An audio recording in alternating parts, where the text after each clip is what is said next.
কত হইলো? 220। এ বাবা মাথা তো বেড়ে গেল তো। হ্যাঁ আমি ইচ্ছা করে ভাড়াইছি। হ্যাঁ কি করা যায় কত টাকা কি আমি দিব? হ্যাঁ আসতে তোকে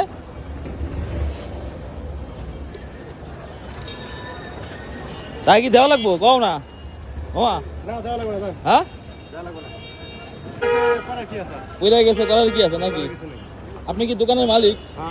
হ্যাঁ ওই তো উনি তো রাগ হয়ে গেছে গিয়া। হ্যাঁ এ মামা টাকা কি দেওয়া লাগবো না? এ মামা যাও। হ্যাঁ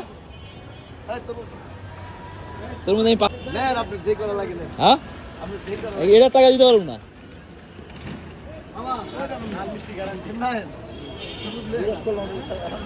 যাই হোক এই তরমুজটা হাত থেকে বেরিয়ে গেছে গা। এই তুমি যে ভিডিওটা করলাম ভিডিও করার উদ্দেশ্য হলে অনেক সময় মানুষের ভুলভ্রান্তি হয়ে যায় না, হয়ে গেলে আসলে আমরা অনেক সময় রাগারাগি করে অনেক সময় অনেক বড় ধরনের দুর্ঘটনা ঘটে বলে নাকি 100-150 টাকার জন্য। তো একটু দুইজনের একজন একটু নরম হইলে কি জিনিসটা সমাধান হয়ে যায় নাকি? এই জন্য আমি ভিডিওটা করছি। তোমাকে ধন্যবাদ। ঠিক আছে আমি